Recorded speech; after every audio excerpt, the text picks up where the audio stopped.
It is one thing for candidates to criticize the press, say they're getting bad coverage, but Donald Trump is routinely lying to his supporters about the media. In little ways and in big ways. And that has damaging effects for the viewers who are watching, and more importantly, for the voters who support him, because they're being misled. The hypocrisy is off the charts. But the people who say we're lacking journalism, that we've become an all-talk channel, that we've run off and we're all opinions all the time, that Jeff Zucker led us astray, those people aren't watching CNN. They're not watching CNN. They're watching complaints about CNN on other channels that don't know what they're talking about. That's the truth. Well, this guy ain't seen his dick since the Nixon administration.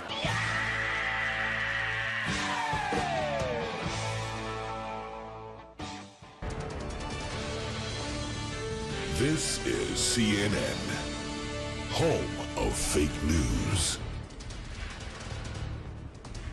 We've seen this administration stacking the deck with friendlier news outlets that have a point of view. In some cases are openly rooting for the president. We don't see CNN or the New York Times rooting for any president, whether a Democrat or Republican. I think in 10 or 20 years, if we just sit down and talk about this, you're going to recognize how damaging it was. How damaging it was to use terms like fake news, to attack journalists who were trying to do their jobs. In 15 or 20 years, you're not trying to do your job. You're not a journalist, Brian. You're an activist. That's the problem. You have an agenda, and your agenda is anti-Trump. You are fake news. We are not fake news. We are real news. Much of the dossier has been corroborated. Papadopoulos, between July and October, was wearing a wire. He was recording conversations secretly. What does Putin have on Trump? Has Trump been compromised? Manafort under surveillance. CNN has learned that investigators wiretapped former Trump campaign chairman Paul Manafort under secret court order, both before and after the 2016 election. We are not fake news. We are real news. CNN, of all the television, broadcast networks and cable channels, it pushed harder in 2020, from 2016 to 2020 against Trump, and it was part of the firewall that I think has saved democracy this far under Jeff Zucker.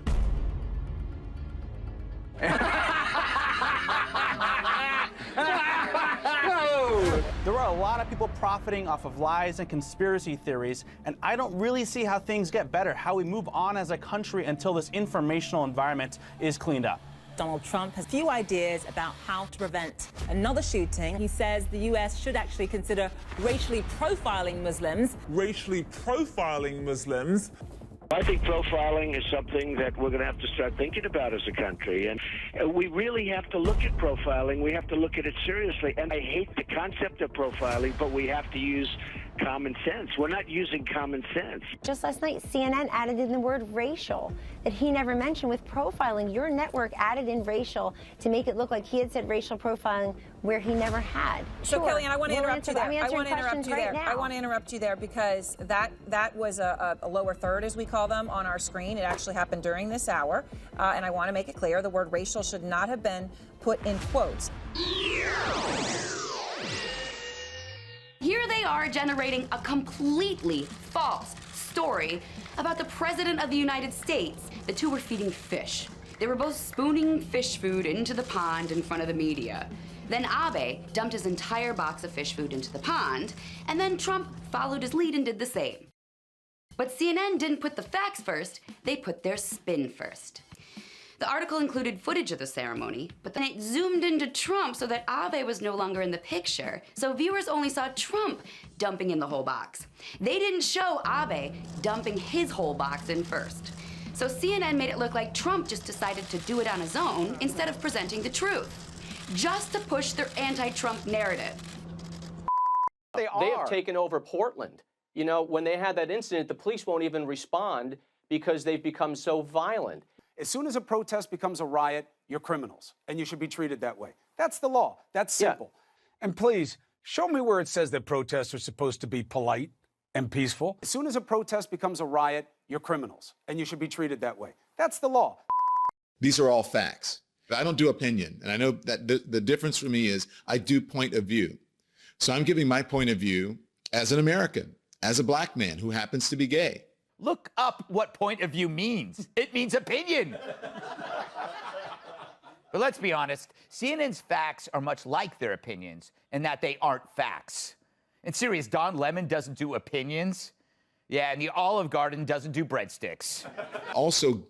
I also represent CNN, and so I must tell the truth. And so I must tell the truth. And if I don't, if my facts are wrong, then I have to clarify it, and I have to come on television, and I have to apologize, and I say, I got that wrong. That has never happened. I don't do opinion. You know what they say about opinions. Opinions are like a-holes. Everyone has one. And you know what they say about a-holes with opinions? They probably work at CNN.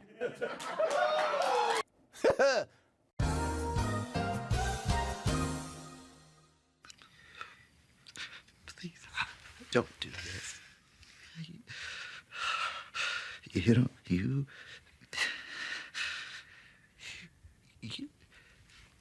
You don't have to do this.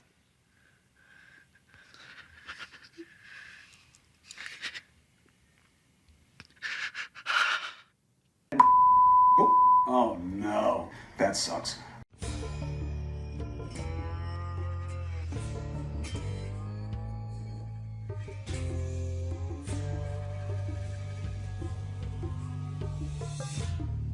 You know that old Watergate adage, it's not the crime, it's the cover-up? That does not apply to Russiagate. There were crimes, and it looks like there were cover-ups. I can't hear you anymore. What's that? I will. You got it. I will. I'm staying right here. I'm staying right here. I'm staying right here.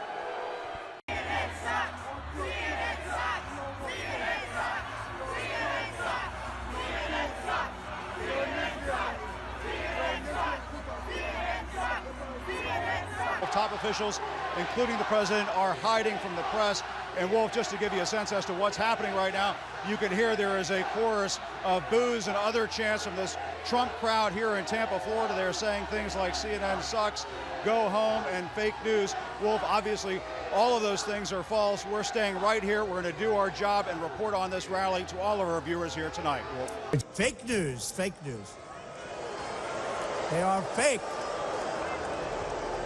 What's disturbing to us is that experts are telling us that Russian state actors broke into the DNC, stole these emails, and other experts are now saying that the Russians are releasing these emails for the purpose of actually helping Donald Trump. I don't think it's coincidental that these emails were released on the eve of our convention here, and that's disturbing. I want you to take a listen to the conversation I had, an excerpt from it, with Donald Trump Jr. And here's what he had to say about you saying the Russians were behind the hack. I mean, I can't think of bigger lies, but that exactly goes to show you what the DNC and what the Clinton camp will do. They will lie and do anything to win. It's a rigged system, it's disgusting, and the people should be fed up, because when I heard it, I certainly was. Robbie Mook. I'm going to let that speak for itself. I have learned once again, if you're patient in life, the truth comes out. Well, there's now serious evidence that it was the Clinton campaign and Hillary Clinton acolytes that were directly involved in the generation of what has proven to be a conspiracy. Untrue. Think about how much media you watched. Me, a person who I would think, broadly speaking, is from the left, a liberal, certainly not a Trump supporting Republican, with respect to those of you that are, I find myself in awe, gobsmacked, flabbergasted and startled by these revelations.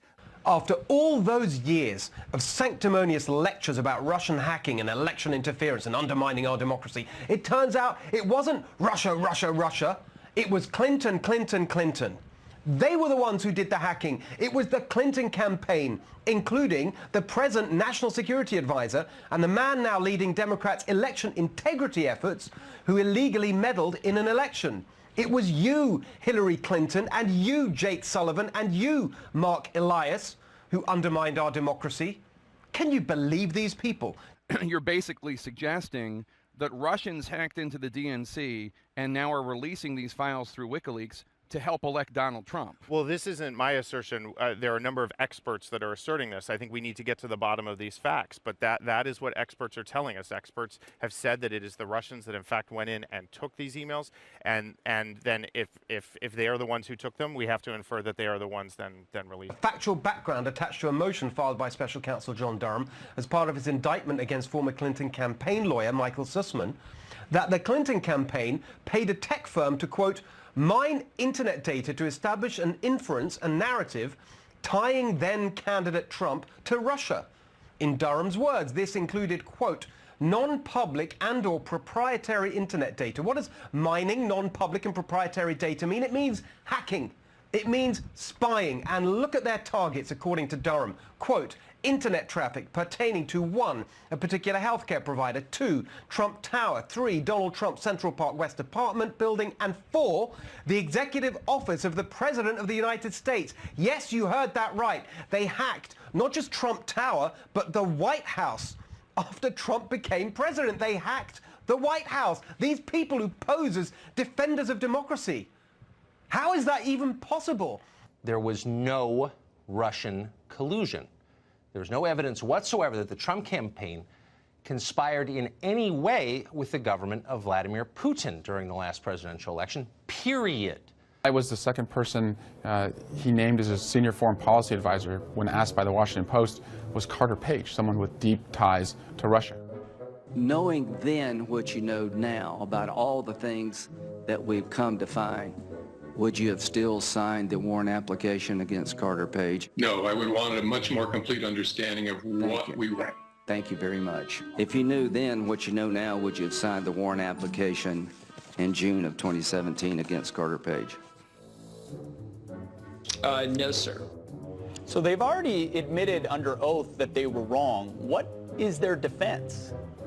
Carter Page, someone with deep ties to Russia. Barr said that there was no evidence of collusion. No, what the conclusion of the report is that there was no prosecutable case. The investigation did not establish that members of the Trump campaign conspired with the Russian government in its election interference activities. No, what the conclusion of the report is that there was no prosecutable case.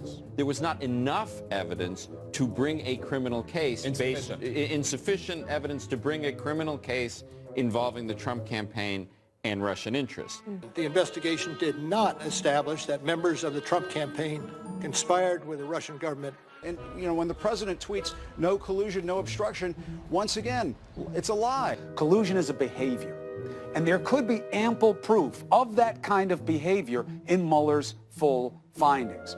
18 reasons Trump could be a Russian asset. How many years in journalism have you been? How many years? Many years. Many years. Did you ever think you'd be writing this piece? No. I mean, this is like something out of the Manchurian Candidate or the Americans. I mean, this is the realm of spy fiction becoming reality. It would have seemed bonkers until Trump. But the reason is these investigations are closing in on him, his family, and his aides. I think they're getting closer to knowing that the truth's going to come out, that there was activities with the Trump campaign in Russia and releasing those hacks and guiding them to the states and the localities where they came from. Some of that was Jared Kushner's responsibilities. Some of it was Donald Jr. I think you're going to probably see indictments of both of those people, Donald Jr. and against Jared Kushner. You think both of them are going to be indicted by Mueller? I think that's entirely possible, and I think the president's going to go totally off his rocker. Not that he's on it now. Come on, man. Really? So the conclusion, you say, now that we've listed 18 reasons Trump could be a Russian asset, let's look at the exculpatory evidence. Brackets, this page intentionally left blank. Donald Trump, either wittingly or unwittingly, is an asset of the Russian government. Former President Trump releasing a statement on this very topic, reading in part, quote, "This in itself is a scandal. The fact that a story so big, so powerful, so important for the future of our nation is getting zero coverage from lamestream, is being talked about all over the world, just like they wouldn't talk about the many Biden corruption scandals prior to the election, or for that matter now. They won't talk about this, which is potentially even bigger," end quote. To that point, I did scan several different news outlets. there are very few that are covering this story. What do you make of this recent report from Durham? Well, this is nothing short of a digital Watergate. We have the crime, the interception and the spying on the White House by a private internet company. To the president's point, this is a massive deal. The fact that the mainstream media is not covering it is a shame, because for 2 breathless years, all they covered was Russia and every twist and turn of the Russia. Now that it's blown up in their face, they have nothing to say about it. It is sad and sick. Well, President Trump was right. Remember back in 2017, well, when President Trump said they were spying on me in the press and all the Democrats said no, they weren't. And then in 2019, then Attorney General Bill Barr said spying took place at the FBI on President Trump's campaign, and everyone said no, no, no. Well, now we know for sure. Now we know 100%. John Durham's revelation, John Durham's filing here, yep, there was spying going on, and it was worse than we thought, because they were spying on the sitting president of the United States, and it goes right to the Clinton campaign. So God bless John Durham and his investigation. It's taken a long time, but we're getting to now what we all suspected. The only thing we didn't understand was it was worse than we thought. But Trump's handling of official documents is another matter. A source familiar with the situation says the National Archives is now seeking a Justice Department investigation into whether Trump violated the Presidential Records Act, which requires that all records created by presidents be turned over to the archives at the end of their administrations. According to the New York Times, officials at the archives believe Trump may have taken classified material with him when he left the White House. The Washington Post has also reported that some documents marked top secret have turned up at Mar-a-Lago. Yeah, it's fake news, and she's a fake writer. She got a Pulitzer Prize for Russia, Russia, Russia, and then they found out it was a hoax. Now, it's a totally false story. She made it up. I don't believe they have sources. Who's going to be a source for that anyway? Who would know that? There's no source. They make it up. But it's a totally fake story made up by her. As much of the news is, I tell you. I have to confess, I find Joe Biden's unpopularity puzzling. Biden is a genial, likable person. To now suddenly see the Taliban walking through the halls of the presidential palace. Now, this happened in the way it happened because of Joe Biden. This happened in the way it happened because of the military advice that was around him. Who was it who made the Taliban stronger? Who was it who made the Taliban stronger? Are you listening to me? Who cut the deals? Who met with? Who had the phone calls? The Biden administration caused this disaster. So we like facts here. Let's remember it was the previous administration that began the process of negotiating with the Taliban. It was the former guy who secretly planned to meet with the Taliban at Camp David right before the anniversary of 9/11. The stupid shit. It is not Donald Trump's fault. I would say that if I was an anchor on CNN or MSNBC. You want to know why? As Joe Biden said, when you're the president, the buck stops with you. Joe Biden is the president of the United States. Kamala Harris is the vice president of the United States. It was Trump who laid the foundation for the current U.S. withdrawal. It was Trump who was going to meet with Taliban leaders at Camp David before canceling at the last minute. He praised them time and again. Joe Biden, if you wanted to change the plans that your predecessor had set up, you could do that at any time. You're the commander-in-chief. You're the president of the United States. If you didn't like the plan, you should have changed it. What you did was a complete and utter failure. CNN, which is not a credible news organization. January 6th. You know, that's when bloodthirsty rioters tried to overthrow our free and fair presidential election. Once upon a time, CNN had many viewers, now today CNN lost those viewers when big lies for something like this. So children at the end of the day, CNN sucks. Oh no, that sucks.